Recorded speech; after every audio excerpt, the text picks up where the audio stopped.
राष्ट्रपति रामनाथ कोविंद ने सभी राजनीतिक दलों से पक्षपातपूर्ण नजरिए से ऊपर उठने और राष्ट्रीयता की भावना के साथ काम करने का आह्वान किया है। मुख्यमंत्री ने कहा है कि फिल्म नीति बनने से छत्तीसगढ़ में स्थानीय फिल्म और पर्यटन को मिलेगा बढ़ावा।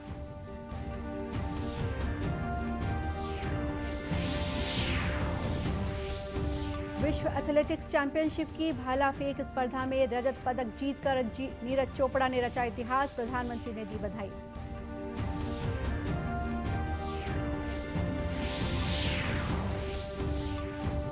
और प्रदेश के कुछ इलाकों में अभी भी नदी नाले उफान पर, अगले 24 घंटों के दौरान कुछ स्थानों पर भारी बारिश और बिजली गिरने की चेतावनी।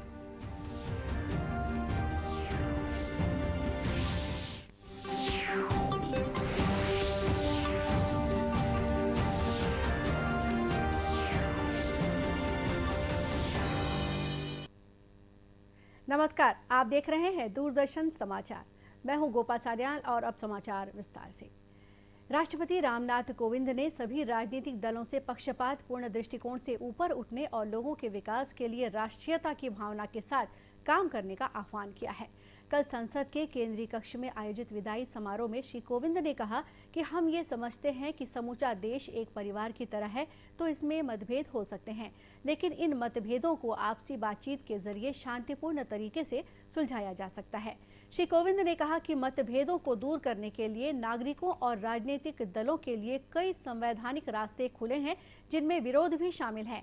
राष्ट्रपति ने सांसदों के प्रति आभार व्यक्त करते हुए कहा कि उनके लिए राष्ट्रपति की जिम्मेदारियों का वहन उनके समर्थन के बिना संभव नहीं था। सर, मुझे प्राप्त हुआ उसका निर्वहन आप सभी के सहयोग के बिना संभव नहीं था। इसके लिए मैं आप सबका भी आभार व्यक्त करता हूं।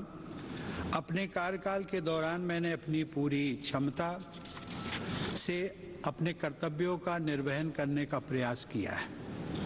आप सबने मेरे प्रति जिस अटूट विश्वास का परिचय दिया, उसके बल पर मैं अपने कर्तव्यों को भली भांति निभा सका। मेरे सभी पूर्ववर्ती राष्ट्रपति मेरे लिए प्रेरणा का स्रोत रहे हैं। इस अवसर पर लोकसभा अध्यक्ष बिरला ने कहा कि यह संसद के दोनों सदनों के सदस्यों के लिए गर्व का अवसर है। श्री बिरला ने कहा कि भारत के राष्ट्रपति के रूप में अपने 5 वर्ष के कार्यकाल के दौरान श्री कोविंद ने इस सर्वोच्च पद का कद और सम्मान बढ़ाया है। इस अवसर पर उपराष्ट्रपति एम वेंकैया नायडू, प्रधानमंत्री नरेंद्र मोदी, केंद्रीय मंत्री और दोनों सदनों के सांसद उपस्थित थे।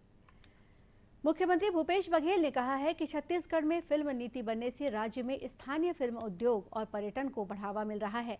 राजधानी में आयोजित छत्तीसगढ़ी फिल्म महोत्सव के समापन समारोह को संबोधित करते हुए मुख्यमंत्री ने कहा कि राज्य सरकार छत्तीसगढ़ी कला, साहित्य और फिल्म को बढ़ावा देने के लिए पूरी तरह से संकल्पित है।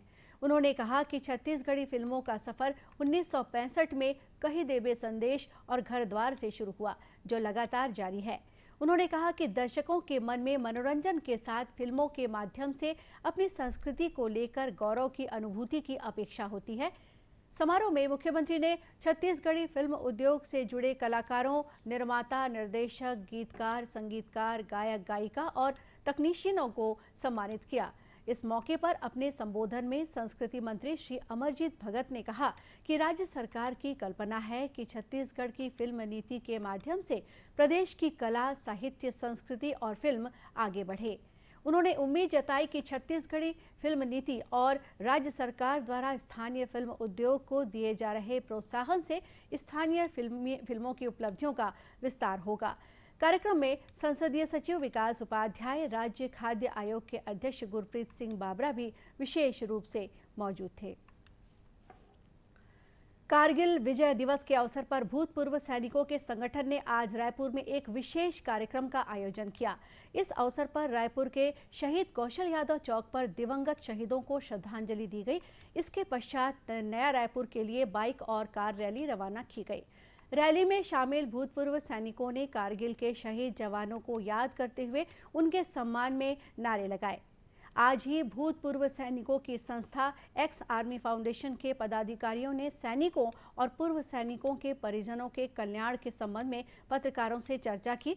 इस प्रेस कॉन्फ्रेंस में रिटायर्ड कर्नल नायक दीपचंद ने देश की सुरक्षा के लिए सैनिकों के बलिदान की बहुत सी कहानियां बताई। सैनिकों को आज याद नहीं कर रहे हैं, हमें बनावटी वाले चाहिए। उदाहरण के तौर पर एपीजे अब्दुल कलाम जिन्होंने मिसाइल दिया, कौन याद कर रहा है उनको? हमें बाकी नेता याद है, लेकिन एपीजे अब्दुल कलाम को जो आज मिसाइल हम चला रहे हैं, जिसको चाइना और हमको आंख दिखा रहा था, अमेरिका दिखा रहा था, वो हमने बॉर्डरों पर लगा के रखी, किसकी बदौलत है? ये एपीजे अब्दुल कलाम की बदौलत है। गौरतलब है कि कर्नल नायक दीपचंद को कारगिल युद्ध के दौरान अपने दोनों पैर और एक हाथ गंवाने पड़े थे। उन्होंने कहा कि देश में सेना के प्रति लोगों में काफ़ी सम्मान की भावना है। नई पीढ़ी के लोगों को सेना से जोड़ने के लिए हमें लगातार प्रयास करने की ज़रूरत है। आज के कार्यक्रम की एक और कड़ी के तहत नया रायपुर में कारगिल के शहीदों के नाम एक उद्यान भी बनाया जाएगा। इसमें शहीदों के नाम पर पौधे लगाए जाएंगे। जांजगीर चांपा जिले के बहेराडीह गांव की महिलाओं ने पिछले साल रेशम के धागे की बजाय कृषि अवशेष और विभिन्न सब्जियों के रेशों और छिलकों से रंग बिरंगी राखियां बनाई थीं। इन राखियों में अलसी, केला, भिंडी, अमारी और चेज भाजियों के रेशे का बड़ी खूबसूरती से इस्तेमाल किया गया था। इस बार इन ग्रामीण महिलाओं ने कमल फूल के डंठल से निकलने वाले रेशे से सुंदर राखियां बनाई है। राष्ट्रीय ग्रामीण आजीविका मिशन बिहान के तहत गठित नारी शक्ति महिला ग्राम संगठन की अध्यक्ष साधना यादव और अन्य सदस्यों ने बताया कि इस बार महिलाओं ने कुछ नया प्रयोग करने का विचार किया था, इसलिए कमल फूल के डंठल से राखी बनाने का प्रयोग किया जा रहा है। रेशा से राखी बनाए हम और ओकर कपड़ा भी बनाए हम। ए साल हम नवा चार में हम जो कमल के फूल होते फूल के डंठल से भी हम ऐसा राखी बनात हम और ओला हम सरों के भी पहले सरों के बाद में फिर निकाले के बाद में रेशा निकाल के बरे के बाद में फिर हम ओला राखी बनाए हैं। तांबा और मोती और गोंद मिला के हम बनाए राखी। हमारा जो महिला स्व सहायता समूह है ना, हमारे समूह के माध्यम से एक नया चार हर साल नवा तो काम करते हैं। जैसे कि अमारी के रेशा, छेज भाजी के रेशा, अलसी के रेशा, केला के रेशा से कपड़ा भी बनाते हैं, संग में राखी भी बनाए हैं और बहुत अच्छा से ओकर मार्केटिंग भी हुई से, बहुत अच्छा से मतलब बिक्री भी हुई से ओकर, है ना। इस साल कमल फूल के मतलब ओकर रेशा निकाल के बनाए के कोशिश करीन हवा, ओहू भी अच्छा रिजल्ट मिली हवा मतलब। इस संबंध में बलौदा जनपद की उपाध्यक्ष नम्रता नामदेव ने बताया कि गांव की महिलाओं ने सब्जी के रेशों के बाद कमल फूल की डंठल से राखी बनाकर अपनी सृजन क्षमता का नया परिचय दिया है।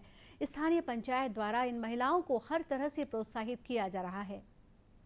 हमारे बड़े बुजुर्ग मन कोसा के ही राखी बनाए और पहने, लेकिन कुछ दिन से जित नया नवाचार हो जाते, फैशन के जमाना में सब विलुप्त हो जाते से।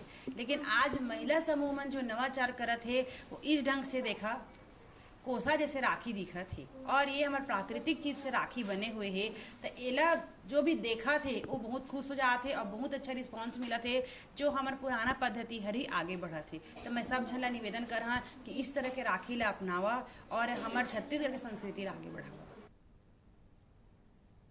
इन महिलाओं की राखियों को पर्याप्त मात्रा में बिक्री के लिए बिहान बाजार उपलब्ध कराया गया है। गांव की महिलाएं इस बाजार में अपनी राखियों के जरिए नए ग्राहक हासिल कर रही हैं।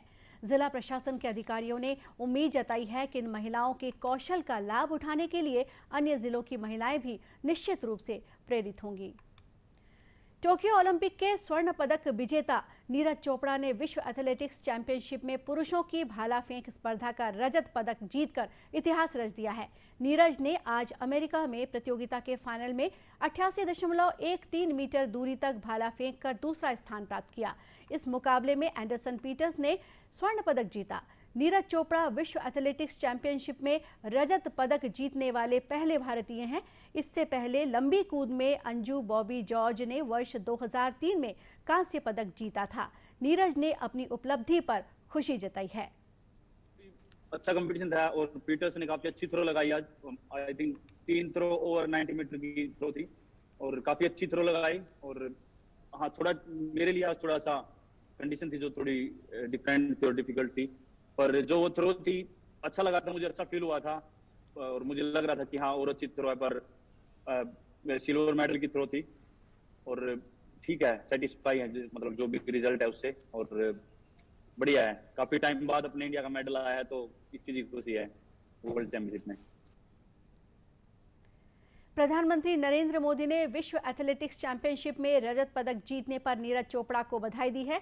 श्री मोदी ने एक ट्वीट में कहा है कि यह हमारे खिलाड़ियों की बड़ी उपलब्धि है। उन्होंने कहा है कि यह भारतीय खेलों के लिए विशेष क्षण है। प्रधानमंत्री ने उन्हें आने वाली स्पर्धाओं के लिए भी शुभकामनाएं दी। प्रदेश में पिछले 24 घंटों से रुक रुक कर हो रही बारिश के कारण नदी नाले उफान पर हैं। बस्तर के कांकेर और बीजापुर जिलों में लगातार वर्षा के कारण मुख्य मार्गों का गांव से संपर्क टूट गया है। इस वजह से आवागमन में परेशानी हो रही है।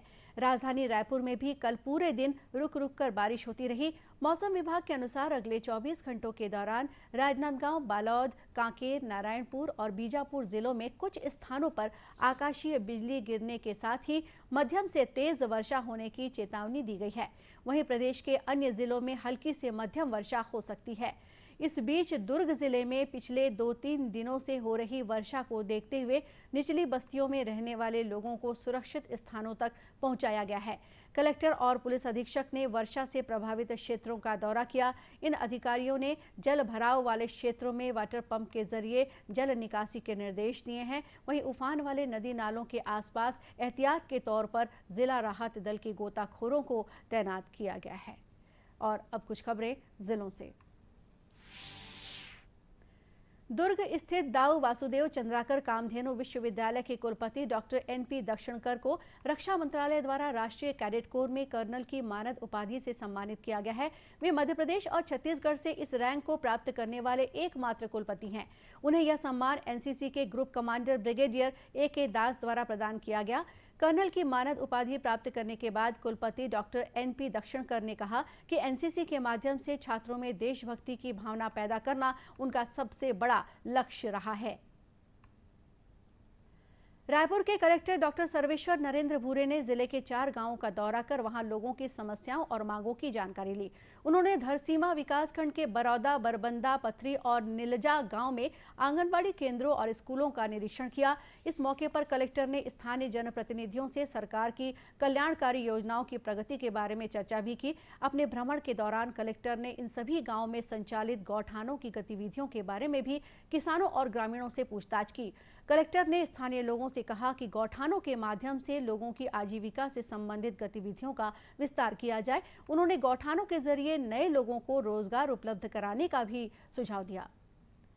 राजनांदगांव की भारोत्तोलन खिलाड़ी ज्ञानेश्वरी यादव के सम्मान में नगर पालिका द्वारा एक कार्यक्रम का आयोजन किया गया। इस अवसर पर ज्ञानेश्वरी यादव को प्रतीक चिन्ह और श्रीफल के साथ 21,000 की सम्मान राशि भेंट की गई। कार्यक्रम को संबोधित करते हुए नगर निगम आयुक्त डॉक्टर आशुतोष चतुर्वेदी ने कहा कि नगर निगम द्वारा खेलों को प्रोत्साहित करने के लिए इस बार के बजट में विशेष प्रावधान किया गया है। उन्होंने कहा कि ज्ञानेश्वरी यादव जैसी खिलाड़ियों को सम्मानित करने से जिले की उभरती प्रतिभाएं भी निश्चित रूप से प्रेरित होंगी। दर्शकों, दूरदर्शन केंद्र रायपुर से प्रसारित होने वाले प्रादेशिक समाचार को आप YouTube पर भी देख सकते हैं। हमारे YouTube channel Chhattisgarh DD news पर प्रादेशिक समाचार उपलब्ध रहेगा। YouTube चैनल का लिंक और QR कोड आप स्क्रीन पर देख सकते हैं। अपने एंड्रॉइड फोन से QR कोड स्कैन कर आप छत्तीसगढ़ DD न्यूज़ लिंक पर जा सकते हैं। इसके अलावा छत्तीसगढ़ DD न्यूज़ फेसबुक और ट्विटर पर भी उपलब्ध है। अंत में मुख्य समाचार एक बार फिर। राष्ट्रपति रामनाथ कोविंद ने सभी राजनीतिक दलों से पक्षपातपूर्ण नजरिए से ऊपर उठने और राष्ट्रीयता की भावना के साथ काम करने का आह्वान किया है। मुख्यमंत्री ने कहा है कि फिल्म नीति बनने से छत्तीसगढ़ में स्थानीय फिल्म और पर्यटन को मिलेगा बढ़ावा।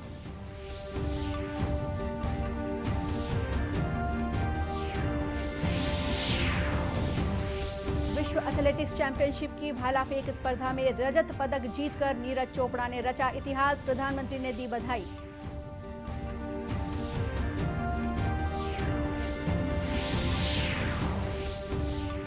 और प्रदेश के कुछ इलाकों में अभी भी नदी नाले उफान पर। अगले 24 घंटों के दौरान कुछ स्थानों पर भारी बारिश और बिजली गिरने की चेतावनी।